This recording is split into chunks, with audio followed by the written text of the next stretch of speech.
자, 우리 그럼 다음으로는 교과서 31쪽 제일 맨 밑에 우리 생활에서 억과 조의 단위가 사용되는 경우를 한번 찾아 써보도록 하겠습니다.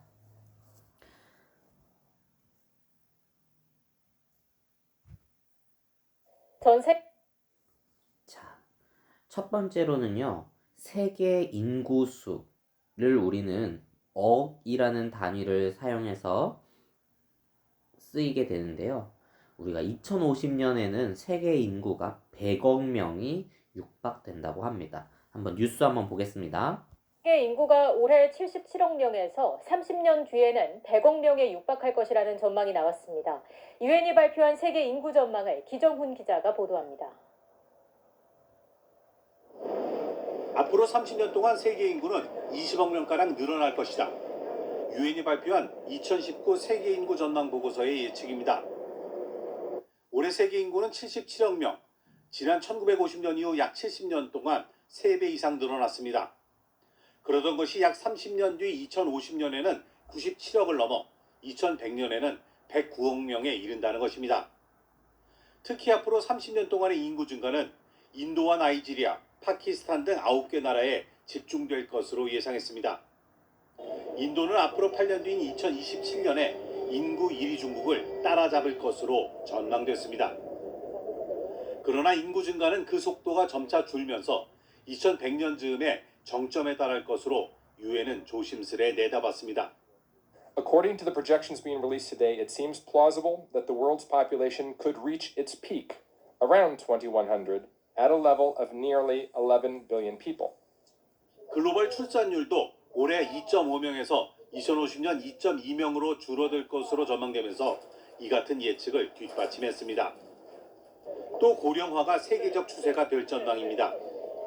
65세 이상 고령층은 올해 전체 인구의 9%로 11명에 1명꼴이지만 2050년이 되면 6명에 1명꼴인 16%까지 늘어난다는 겁니다. 이에 따라 기대 수명도 올해 72.6세에서 2050년에는 77.1세로 늘어날 전망입니다. 다만 저개발 국가들의 경우 유아와 산모의 높은 사망률과 각종 분쟁, 에이즈 등의 영향으로 기대 수명이 세계 평균에 비해 7.4세가 낮다고 분석했습니다. YTN 기정훈입니다. 자, 이렇게 해서 세계 인구수는 억이라는 단위를 사용하면 좋고, 이번엔 조 단위를 사용하는 경우를 한번 찾아보겠습니다.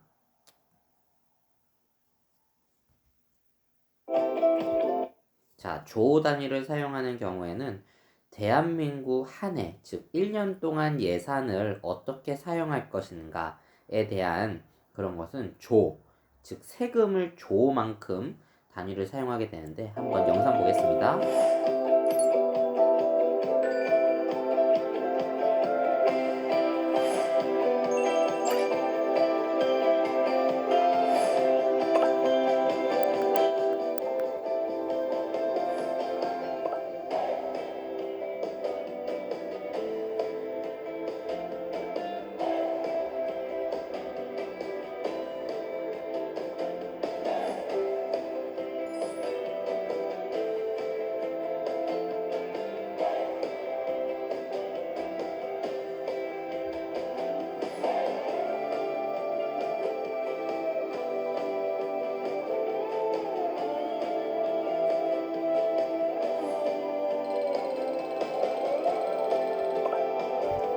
자, 내용은 조금 어렵지만 그냥 대한민국이 1년 동안 사용되어지는 예산은 조만큼 그만큼 큰 단위가 사용되는 경우